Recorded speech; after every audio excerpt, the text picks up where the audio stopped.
আউযু বিল্লাহি মিনাশ শাইতানির রাজিম বিসমিল্লাহির রহমানির রহিম আলহামদুলিল্লাহ আসসালাতু ওয়াসসালামু আলা রাসূলিল্লাহ ওয়া আলা আলিহি ওয়া আসহাবিহি আজমাইন। আলহামদুলিল্লাহ সুম্মা আলহামদুলিল্লাহ। সবাইকে আসমাউল হুসনা সিরিজের সর্বশেষ পর্বে আমন্ত্রণ জানাচ্ছি। সমস্ত প্রশংসা সেই রবের, যিনি আমাদেরকে সেই 1 থেকে শুরু করে আলহামদুলিল্লাহ আলহামদুলিল্লাহ আজকে 91 থেকে 99 পর্যন্ত নামে আমাদেরকে পৌঁছে দিয়েছেন। আল্লাহ আজ্জা ওয়াজাল যেন আমাদের সবার পক্ষ থেকে কবুল করে নেন, আল্লাহুম্মা আমিন। চলে যাচ্ছি আমাদের মূল আলোচনায়। আজকে আমাদের সর্বপ্রথম নাম 91 নম্বর নামটা হচ্ছে আদ-দর এবং 92 নম্বর নামটা হচ্ছে আন-নাফিয়া। আদ-দর, আন-নাফিয়া, এই নাম দুটো আমরা জোড়ায় জোড়ায় শিখবো ইনশাআল্লাহ। আদ-দর শব্দের অর্থ হচ্ছে দ্য ডিস্ট্রেসার, যিনি ক্ষতি সাধনকারী, যিনি যন্ত্রণা দানকারী, যিনি উৎপীড়নকারী। আর আন-নাফিয়া নামটার অর্থ হচ্ছে কল্যাণকারী, উপকারকারী, হিতকারী। অর্থাৎ এই দুইটা নাম হচ্ছে পরস্পর বিপরীতধর্মী বৈশিষ্ট্য শো করে। তো সুবহানাল্লাহ, আল্লাহ সুবহানাহু ওয়া তাআলার নাম যখন আমরা জানবো, আদ-দর, যিনি ক্ষতি সাধন করতে পারেন, যিনি আমাদেরকে উৎপীড়ন দান করতে পারেন, তখন অনেকের হয়তো মনে হতে পারে নামটা নেতিবাচক, কিন্তু আমাদের মনে রাখতে হবে আল্লাহ আজ্জা ওয়াজাল হচ্ছেন সুবহানা, তিনি সব ধরনের নেগেটিভ গুণ থেকে তিনি মুক্ত। আল্লাহ সুবহানাহু ওয়া তাআলার জন্য কোনো গুণই নেগেটিভ না। কোনো মানুষ যদি তার নিজের কৃতকর্ম দ্বারা নিজের উপর শাস্তি ডেকে আনে, তাহলে আমাদের মনে রাখতে হবে আমাদের রব হচ্ছেন আদ-দর, যিনি শাস্তিদানে সক্ষম। যেখানে শাস্তিটাই হচ্ছে সবচেয়ে বড় ন্যায় বিচার, সেখানে আমাদের রব সেই ন্যায় বিচার প্রতিষ্ঠায় সর্বশ্রেষ্ঠ। সো আমরা যখনই আমাদের জীবনে কোনো ক্ষতির আশঙ্কা করি, তখনই আমরা আল্লাহ সুবহানাহু ওয়া তাআলার এই নামটা ধরে ডাকতে পারি যে ইয়া দর, আপনি হুকুম না করলে কেউ আমার এক চুল ক্ষতিও করতে পারবেন না। সো আপনি কি করেন, আমাকে সব ধরনের ক্ষতি থেকে আমাকে বাঁচিয়ে রাখুন। ঠিক তেমনি 92 নম্বর নামটার অর্থ আন-নাফি, এর অর্থ হচ্ছে কল্যাণকারী, উপকারকারী, হিতকারী। আমাদের সবসময় মনে রাখতে হবে আমাদের জীবনে রিজিক, অন্তরের প্রশান্তি, আমাদের জীবনের সমস্ত সুখ, সমস্ত কল্যাণ, সব কিছু একমাত্র আল্লাহর হুকুমেই হয়। সো আমরা আল্লাহ সুবহানাহু ওয়া তাআলার এই নামটা ধরে ডাকবো, ইয়া নাফি, আপনি না চাইলে কেউ আমার জীবনে কোনো কল্যাণ আনতে পারবে না, আপনি না চাইলে আমার জীবনে কোনো কল্যাণই আসবে না। সো আপনি আমার জীবনকে কল্যাণময় করে দিন। আব্দুল্লাহ ইবনু আব্বাস রাহিমাহুল্লাহর একটা খুব সুন্দর হাদিস আছে। তিনি বর্ণনা করেন যে একদিন আমি রাসূল সাল্লাল্লাহু আলাইহি সাল্লামের পেছনে ছিলাম। তিনি আমাকে বললেন, হে যুবক, আমি তোমাকে কয়েকটি কথা শেখাচ্ছি। আল্লাহকে সংরক্ষণ করলে তিনি তোমাকে সংরক্ষণ করবেন, আল্লাহকে স্মরণ করলে তিনি তাকে তোমার সামনেই পাবে। যখন কিছু চাইবে আল্লাহর কাছে চাইবে, যখন সাহায্য চাইবে তখন আল্লাহর কাছেই সাহায্য চাইবে। জেনে রাখো, সমস্ত মানুষ যদি তোমার কোনো উপকার করতে চায়, তবে আল্লাহ তোমার জন্য যা নির্দিষ্ট করে দিয়েছেন তা ব্যতীত আর কোনো উপকার করতে পারবে না। আর যদি সমস্ত মানুষ তোমার কোনো অনিষ্ট করতে চায়, তবে আল্লাহ তোমার জন্য যা নির্দিষ্ট করে দিয়েছেন তা ব্যতীত আর কোনো অনিষ্ট করতে পারবে না। কলম তুলে নেওয়া হয়েছে এবং পৃষ্ঠা শুকিয়ে গেছে। এটা ইমাম নববীর 40 হাদিসের মধ্যে আছে এবং তিরমিজিতেও এই হাদিসটা এসেছে। তো এই হাদিসটার মধ্যে আল্লাহ সুবহানাহু ওয়া তাআলার এই যে নাম আদ-দর এবং আন-নাফি, এই নামের কিন্তু আমরা বহিঃপ্রকাশটা দেখতে পাই যে আল্লাহ সুবহানাহু ওয়া তাআলা যদি হুকুম না করেন, কারো পক্ষে সম্ভব না আমার কোনো উপকার করার। আল্লাহ সুবহানাহু ওয়া তাআলা যদি হুকুম না করেন, কারো পক্ষে সম্ভব না আমার কোনো ক্ষতি করার। সো আমার জীবনের সমস্ত কল্যাণ আমি চাইবো আন-নাফিয়ার কাছে, এবং আমার জীবনের সমস্ত অকল্যাণ থেকে আমি পানা চাইবো আদ-দরের কাছে। আজকের পরবর্তী নামটা হচ্ছে আন-নূর। আন-নূর, নূর অর্থ হচ্ছে আলো, নূর অর্থ জ্যোতি। নূর অর্থ শুধুমাত্র বাহ্যিক যে আলো আমরা দেখি সেটা না। নূরের অর্থ হচ্ছে, একটা অর্থ হচ্ছে হেদায়াত, দিক নির্দেশনা। আমাদের মনে রাখতে হবে সমস্ত আলোর উৎস, সমস্ত কল্যাণের উৎস হচ্ছে আল্লাহ সুবহানাহু ওয়া তাআলা। আর নূর আল্লাহর সুন্দরতম একটি নাম, পরিপূর্ণ একটা সিফাত। আল্লাহ সুবহানাহু ওয়া তাআলা আসমান এবং জমিনের নূর, তিনি সৃষ্টির মধ্যে সব কিছু, সমস্ত ভালো, সব কল্যাণের নূরের উৎস হচ্ছে আল্লাহ আজ্জা ওয়াজাল। আল্লাহ সুবহানাহু ওয়া তাআলার পর্দা বা তার হিজাব হচ্ছে নূর। আল্লাহ সুবহানাহু ওয়া তাআলাকে যে অন্তর ভালোবাসতে চায়, তাকে চিনতে চায়, আল্লাহ তাদের অন্তরে হেদায়েতের নূরে নূরান্বিত করেন। সৃষ্টির মধ্যে দুই ধরনের নূর দেখা যায়। একটা হচ্ছে বাহ্যিক নূর, যেমন সূর্য, চাঁদ, তারকারাজির যে নূর, যে আলো আমরা দেখি। আরেকটা হচ্ছে অপ্রকাশ্য নূর, যেটা হচ্ছে জ্ঞান, ইলম, ঈমান, আনুগত্যের নূর। মুমিনের অন্তরে এক ধরনের নূর থাকে, যেটা তাকে গুনার কাছ থেকে বিরত রাখে, কল্যাণের কাজে তাকে আকর্ষিত করে। রাসূল সাল্লাল্লাহু আলাইহি সাল্লাম খুব সুন্দর একটা দোয়া পড়তেন মসজিদে যাওয়ার সময়, যেটা অনেকটা এরকম যে আল্লাহুম্মা জাল ফি কলবি নূরা ওয়া ফি লিসানি নূরা ওয়া ফি সামঈ নূরা ওয়া ফি বাসারি নূরা ওয়া মিন ফাওকি নূরা ওয়া মিন তাহতি নূরা। দোয়াটা অনেক লম্বা, যেটার অর্থ হচ্ছে হে আল্লাহ, আপনি আমার অন্তরে নূর ঢেলে দিন, আপনি আমার কানে, আমার চোখে, আমার দৃষ্টিতে, আমার উপরে, আমার নিচে, সব দিক থেকে আমাকে কি করুন, নূরে নূরান্বিত করে দিন। সুবহানাল্লাহ। সূরা আন-নূরের একটা আয়াত আমাদের সবার কাছে পরিচিত, যেখানে আল্লাহ সুবহানাহু ওয়া তাআলা বলেছেন, আল্লাহু নূরুস সামাওয়াতি ওয়াল আরদ। আল্লাহ হচ্ছেন নভমণ্ডল এবং ভূমণ্ডলের নূর বা জ্যোতি। আল্লাহ সুবহানাহু ওয়া তাআলার জ্যোতির উদাহরণ এরকম যে একটি কুলঙ্গি, কুলঙ্গি মানে হচ্ছে একটা দেয়ালের মধ্যে একটা খাঁজ কাটা জায়গা, যার মধ্যে আছে একটা প্রদীপ। সেই প্রদীপটি একটি কাঁচ পাত্রের মধ্যে অবস্থিত। সেই কাঁচ পাত্রটি উজ্জ্বল নক্ষত্রের মতো, আর তাতে আছে পুত পবিত্র জয়তুন বৃক্ষের তেল, যেটা পূর্বমুখীও নয়, পশ্চিমমুখীও নয়। অগ্নিস্পর্শ না করলেও তার তেল যেন আলোকিত হওয়ার নিকটবর্তী। তারপর আল্লাহ সুবহানাহু ওয়া তাআলা বলেছেন, নূরুন আলা নূর, নূরের উপর নূর, জ্যোতির উপর জ্যোতি। আল্লাহ যাকে ইচ্ছা পথ দেখান তার জ্যোতির দিকে। আল্লাহ মানুষের জন্য দৃষ্টান্তসমূহ বর্ণনা করেন এবং আল্লাহ সব বিষয়ে জ্ঞাত। তো এই আয়াতটাতে মুমিনের অন্তরটাকে আল্লাহ সুবহানাহু ওয়া তাআলা একটা কাচপাত্রের সাথে তুলনা করেছেন, যার মধ্যে একটা প্রদীপ আছে, যার মধ্যে একটা নূর আছে। এবং মুমিনের অন্তরে সেই নূর যখন আল্লাহ সুবহানাহু ওয়া তাআলার থেকে আগত নূর, হেদায়েতের নূরে, কোরআনের নূরে যখন আলোকিত হয়, তখন আল্লাহ সুবহানাহু ওয়া তাআলা সেই অবস্থানটাকে বলেছেন নূরুন আলা নূর, জ্যোতির উপর জ্যোতি, নূরের উপরে নূর। আল্লাহ যেন আমাদের অন্তরে সেই নূরটাকে তার হেদায়েতের নূর দিয়ে আলোকিত করেন। কাচপাত্রে যেমন যদি অনেকদিন পরিষ্কার না করা হয়, সেই কাচপাত্রটা যেমন যখন ধুলায় ধূসরিত হয়ে যায়, বাইরের কোনো আলো কিন্তু সেখানে প্রবেশ করে না, অথবা ভিতরের আলো কিন্তু বাইরে আসে না। আমাদের অন্তরের অবস্থানটা ঠিক সেরকম। যদি আমরা আমাদের অন্তরে তাজকিয়াতুন নাফসের মাধ্যমে আমাদের অন্তরটাকে পরিষ্কার না রাখি, তাহলে আল্লাহ সুবহানাহু ওয়া তাআলার যে নূর, যে হেদায়েতের নূর, কোরআনের নূর, সেটা কিন্তু আমাদের অন্তরে প্রবেশ করবে না। তো আমরা রাসূল সাল্লাল্লাহু আলাইহি সাল্লামের শেখানো এই দোয়াটার মাধ্যমে আল্লাহ সুবহানাহু ওয়া তাআলার কাছে কিন্তু আমাদের সব দিকে যাতে আল্লাহ সুবহানাহু ওয়া তাআলা তার নূরে নূরান্বিত করে দেন, সেই দোয়াটা কিন্তু আমরা করতে পারি। আজকে পরবর্তী নাম হচ্ছে আল হাদি। আল হাদি, হাদি হচ্ছেন দ্য গাইড, যিনি হচ্ছেন সর্বশ্রেষ্ঠ পথ প্রদর্শনকারী। হাদি শব্দটা শুনলে আমাদের হেদায়েতের কথা মনে পড়ে, হেদায়েতের সাথে এটা জড়িত। আমরা হয়তো অনেকেই জীবনের একটা সময় পর্যন্ত গাফেল ছিলাম।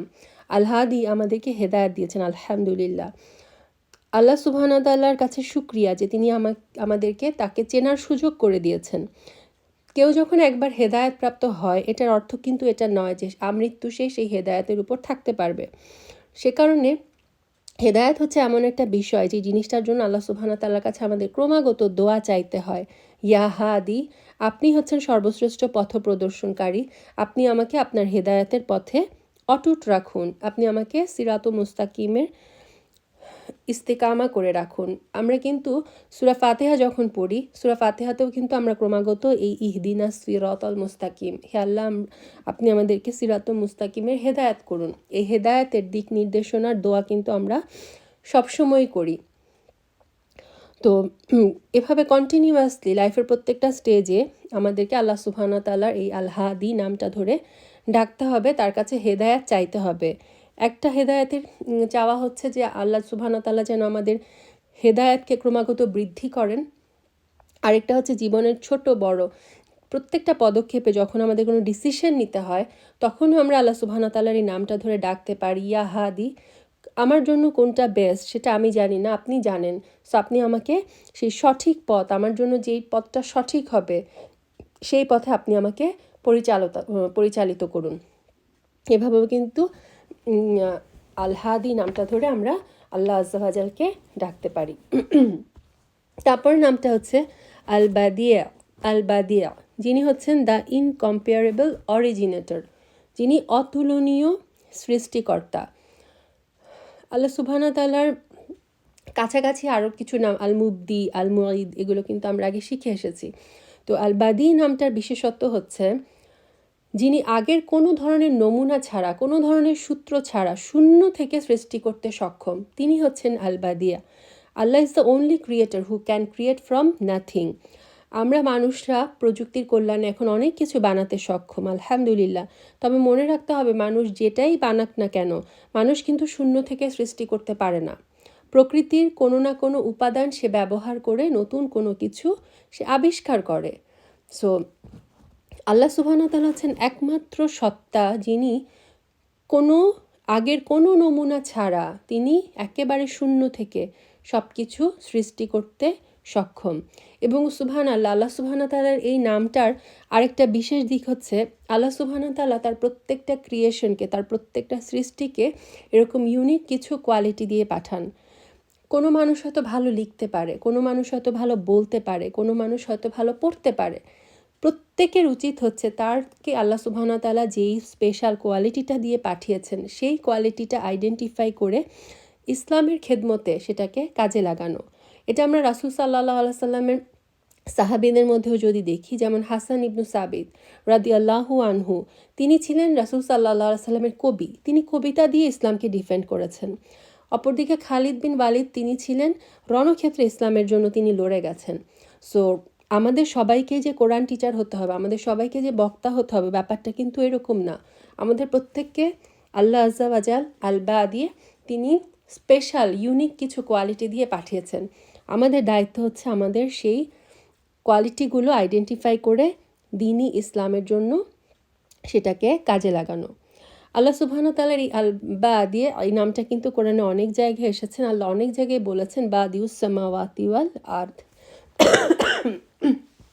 আচ্ছা, পরের নামটা হচ্ছে আল বাকি। আল বাকি মানে হচ্ছেন দ্য এভারলাস্টিং, যিনি অবিনশ্বর, যিনি চিরস্থায়ী। এর আগে আমরা যে আল্লাহ সুবহানাহু ওয়া তাআলার আল হাই, আল কাইয়ুম, যাল জালালি ওয়াল ইকরাম, এই নামগুলো কিন্তু অনেকটা সিমিলার মিনিং দেয়। তো আমরা যখন জানবো আমার রব হচ্ছেন আল বাকি, তিনি হচ্ছেন একমাত্র যিনি অবিনশ্বর, যিনি চিরস্থায়ী। একটা সময় সব কিছু ধ্বংস হয়ে যাবে, শুধুমাত্র থাকবেন আমার রব আল বাকি। তখন আমাদের মনে যেন একটা সান্ত্বনা আসে যে এই যে আজকে আমি যেটা নিয়ে কষ্ট পাচ্ছি, দুঃখ পাচ্ছি, আমার জীবনে যত ক্রাইসিস, এই সব কিন্তু টেম্পোরারি, খুবই ক্ষণস্থায়ী। সো সমস্ত কিছু একদিন শেষ হয়ে যাবে, আমার এই কষ্টও শেষ হয়ে যাবে, আমার এই প্রবলেমও শেষ হয়ে যাবে। রয়ে যাবে হচ্ছে একমাত্র আল্লাহ আজ্জা ওয়াজাল। সো আমাদের খেয়াল রাখতে হবে যে আমাদের অ্যাটাচমেন্টটা আসলে কোন দিকে বেশি। আমি কি আমার দুনিয়ার জীবনের যে টেম্পোরারি লাইফটাকে নিয়ে কি আমি বেশি চিন্তিত, নাকি আমার যে রব রয়ে যাবে আল বাকি, তার সামনে আমাকে একদিন দাঁড়াতে হবে, আমার অ্যাটাচমেন্টটা আসলে কোন দিকে বেশি, টেম্পোরারি দুনিয়ার পেছনে, নাকি আল বাকি আমার চিরস্থায়ী রবের সাথে আমার অ্যাটাচমেন্ট? এই জিনিসটা যেন আমাদের সবাইকে ভাবায়। পরবর্তী নাম হচ্ছে আল ওয়ারিস, দ্য ইনহেরিটর। আল্লাহ সুবহানাহু ওয়া তাআলা হচ্ছেন দ্য ইনহেরিটর, তিনি হচ্ছেন সর্বশ্রেষ্ঠ সত্ত্বাধিকারী। আমাদের মৃত্যুর পরে আমরা পেছনে ওয়ারিস রেখে যাই, যারা হচ্ছে আমাদের পরবর্তী স্থাবর অস্থাবর সম্পত্তি সব কিছুর মালিক হয়। তো আমাদের মনে রাখতে হবে, যেমন এর আগের নামটা আল বাকি, সব কিছু ধ্বংস হয়ে যাবে, ঠিক তেমনি আমরা যে পেছনে ওয়ারিস রেখে যাচ্ছি, আমরা পেছনে যত সম্পদ যত কিছু রেখে যাচ্ছি, সব কিছু ধ্বংস হয়ে যাবে, সব কিছুই ক্ষণস্থায়ী। রয়ে যাবেন কেন? আল ওয়ারিস, যিনি হচ্ছেন প্রকৃত সব কিছুর মালিক, সব কিছুর একচ্ছত্র মালিক, মালিকুল মুলক, তিনি হচ্ছেন আল ওয়ারিস।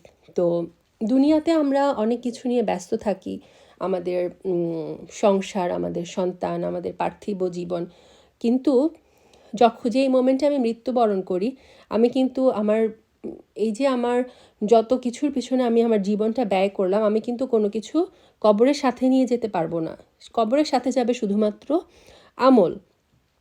এবং এই নামটার, যে আল্লাহ সুবহানাহু ওয়া তাআলার এই নামটা যে আল ওয়ারিস, এই নামের একটা আমল হচ্ছে যে দুনিয়ার সব কিছু টেম্পোরারি, অতি ক্ষণস্থায়ী।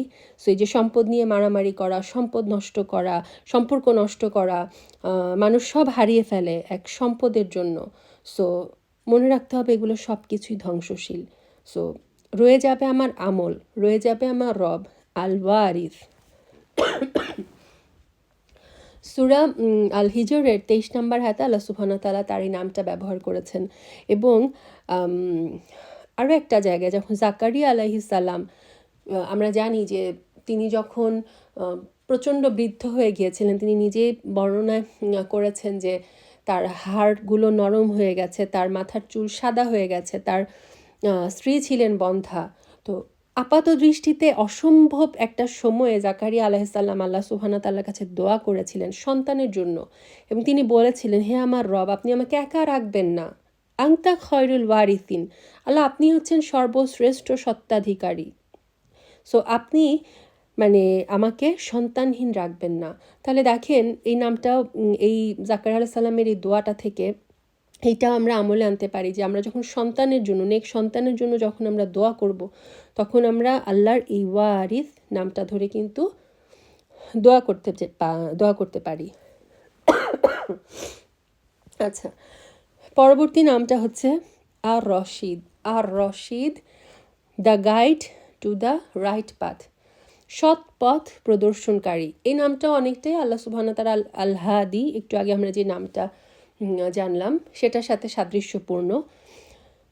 আর রশিদ হচ্ছেন যিনি স্পেসিফিক্যালি, হাদি ছিল যে যিনি পথ প্রদর্শনকারী, আর রশিদ আরেকটু স্পেসিফিক, যে যিনি রুশদ বা একদম সৎ পথ, যেটা রাইট পাথ, যেটার সেই পথের তিনি পথ প্রদর্শনকারী।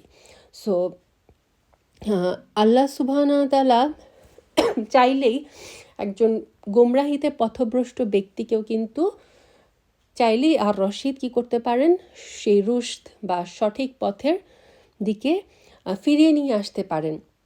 এবং একটা কথা আমাদের মনে রাখতে হবে যে আল্লাহ সুবহানাহু ওয়া তাআলার কাছে কেউ যদি আন্তরিকভাবে সঠিক পথের হেদায়েত চায়, আল্লাহ সুবহানাহু ওয়া তাআলা অবশ্যই তাকে সেই পথের সন্ধান কিন্তু দেন। সো ক্রমাগত আমাদেরকে এই নামটা ধরেও দোয়া করতে হবে, ইয়া রশিদ, আপনি আমাকে আপনার সিরাতুল মুস্তাকিমের ইস্তেকামা থাকার তৌফিক দিন। কন্টিনিউয়াসলি আল্লাহ সুবহানাহু ওয়া তাআলাকে ডাকতে হবে। এবং আল হাদি নামটার মতো এই নামটাও আমরা জীবনের যে কোনো ছোট বড় ডিসিশনের সময় আল্লাহ সুবহানাহু ওয়া তাআলার সাহায্য চাইতে পারি, যে আল্লাহ আপনিই হচ্ছেন একমাত্র যিনি সৎ পথ প্রদর্শন করতে পারেন। সো ইয়া রশিদ, আপনি আমাকে সঠিক পথের দিক নির্দেশনা দান করুন। আজকে সর্বশেষ নাম, 99 নম্বর নামটা হচ্ছে আস-সবুর, যিনি হচ্ছেন দ্য পেশেন্ট, যিনি অত্যধিক ধৈর্য ধারণকারী। সুবহানাল্লাহ। রাসূল সাল্লাল্লাহু আলাইহি সাল্লাম বলেছেন যে কষ্টদায়ক কোনো কথা শ্রবণ করার পর আল্লাহ তাআলা থেকে অধিক ধৈর্যশীল আর কেউ নেই। মানুষ আল্লাহর সাথে শরিক করে, তার জন্য সন্তান সাব্যস্ত করে, এরপরও তিনি তাদেরকে ক্ষমা করে দেন এবং তাদের রিজিক দেন। এবং হাদিসে কুদসিতে এসেছে, আল্লাহ আযজা ওয়া জাল বলেছেন যে আদম সন্তান আমার প্রতি মিথ্যা আরোপ করেছে, অথচ এরূপ করা তার জন্য উচিত হয়নি। সে আমাকে গালি দিয়েছে, নাউজুবিল্লাহ, অথচ এমন করা তার পক্ষে সমীচীন হয়নি। আমার প্রতি তার মিথ্যা আরোপ করার মানে হচ্ছে সে বলে যে আমি পুনর্জীবিত করতে সক্ষম নই, যেমনিভাবে আমি তাকে প্রথমবার সৃষ্টি করেছি। আমাকে তার গালি দেওয়া হচ্ছে এই যে সে বলে আল্লাহ তাআলা সন্তান গ্রহণ করেছেন, অথচ আমি কারো মুখাপেক্ষী নই, সকলে আমার মুখাপেক্ষী। আমি এমন এক সত্তা যে আমি কাউকে জন্ম দেইনি, আমাকে জন্ম দেওয়া হয়নি, আমার সমকক্ষ কেউ নেই। দেখুন, আপনি প্রতিনিয়ত আল্লাহ সুবহানাহু ওয়া তাআলার অনেক নির্দেশ কিন্তু অমান্য করি। আল্লাহ আযজা ওয়া জাল চাইলেই কিন্তু আমাদেরকে প্রতি মুহূর্তে অপরাধের জন্য শাস্তি দিতে সক্ষম, কিন্তু আমার রব তিনি সাথে সাথে শাস্তি দেন না। আল্লাহ সুবহানাহু ওয়া তাআলা অপেক্ষা করেন যে বান্দা তওবা করে তার কাছে ফিরে আসে নাকি। আর রহমান আর রহিম আর গফফার। সো আল্লাহ সুবহানাহু ওয়া তাআলার বাধ্য অবাধ্য সবাইকে তিনি রিজিক দান করেন। আল্লাহর অবাধ্যরা যদি তার বিরুদ্ধে যুদ্ধে রত হয়, আল্লাহ সুবহানাহু ওয়া তাআলার প্রতি মিথ্যারোপ করে, রাসূলদেরকে মিথ্যা প্রতিপন্ন করে, অথচ আল্লাহ সুবহানাহু ওয়া তাআলা হচ্ছেন অত্যন্ত তিনি হচ্ছেন আল হালিম, তিনি আস-সাবুর, তিনি এত বেশি ধৈর্যশীল যে তিনি বান্দাদেরকে ক্রমাগত মাফ করতে থাকেন। আল্লাহ সুবহানাহু ওয়া তাআলার ধৈর্য পরিপূর্ণ ধৈর্য, কেননা তার ধৈর্য হচ্ছে তার পূর্ণ কুদরতের এবং তার সৃষ্টিকুল থেকে সম্পূর্ণ অমুখাপেক্ষী। আল্লাহ সুবহানাহু ওয়া তাআলা তার রহমত এবং ইহসানে পরিপূর্ণ। ধৈর্য কিন্তু ৩ প্রকার। ফার্স্ট হচ্ছে ভালো কাজ, কোনো একটা ভালো কাজ করতে গেলে ধৈর্যের দরকার হয়। যেমন সুবহানাল্লাহ, আলহামদুলিল্লাহ, আলহামদুলিল্লাহ, আমরা যারা ১ থেকে ৯৯ পর্যন্ত নাম মুখস্থ করছি, এটার জন্য আমরা দেখছি বোনেরা, তাই না, যে আমাদের কিন্তু ধৈর্যের দরকার। তো যে কোনো ভালো কাজ করতে ধৈর্যের দরকার, যে কোনো গুনার কাজ ছেড়ে দিতে ধৈর্যের দরকার। এবং থার্ড টাইপের ধৈর্য হচ্ছে যেটা বিপদে পড়লে যখন আমরা যেরকম চাই সেরকম কিছু না হয়, সেই অবস্থায় ধৈর্য ধরা। এবং স্কলাররা বলেন যে প্রথম ২ ধরনের ধৈর্য হচ্ছে সবচেয়ে কঠিন, ভালো কাজ করার ধৈর্য এবং গুনাহ ছেড়ে দেওয়ার ধৈর্য। এই ২ প্রকারের ধৈর্য ধারণ করা কিন্তু সবচেয়ে কঠিন। তো আল্লাহ সুবহানাহু ওয়া তাআলার আস-সাবুরকে আমরা সবসময় ডাকবো যে আল্লাহ সুবহানাহু ওয়া তাআলা তার যে এই যে ধৈর্য, এই ধৈর্য যেন তিনি আমাদের মধ্যেও দেন। এবং আল্লাহর নামগুলো আমরা যখন শিখছি, আল্লাহর নামগুলো শিখার একটা মাহাত্ম্য হচ্ছে আল্লাহ সুবহানাহু ওয়া তাআলার এই গুণগুলোকে আমরা আমাদের নিজেদের মধ্যে ধারণ করার চেষ্টা করব ইনশাআল্লাহ বিইذনিল্লাহ। তো আজকের নামগুলো আমি আরেকবার পড়ছি। আদ-দর, আন-নাফি', আন-নূর, আল-হাদি, আল-বাদি', আল-বাকি, আল-ওয়ারিস, আর-রশিদ, আস-সবুর। আলহামদুলিল্লাহ, আলহামদুলিল্লাহ। এর মাধ্যমে শেষ হচ্ছে আমাদের আসমাউল হুসনার ৯৯টি নাম। আল্লাহ সুবহানাহু ওয়া তাআলার এই নামগুলো যেন আমরা ধারণ করতে পারি, আমরা যেন অর্থ বুঝে এই নামগুলো ধরে আল্লাহ আযজা ওয়া জালকে ডাকতে পারি। এবং রাসূল সাল্লাল্লাহু আলাইহি ওয়াসাল্লামের সেই হাদিস যে মান আহসাহা দাখালাল জান্নাহ, সেই হাদিসের উপর আমল করে এই নামগুলোর উসিলে আমরা যেন আল্লাহ আযজা ওয়া জালের জান্নাতে প্রবেশ করতে পারি। সুবহানাকা আল্লাহুম্মা বিহামদিক আশহাদু আল্লা ইলাহা ইল্লা আনতা আস্তাগফিরুকা ওয়া আতুবু ইলাইক।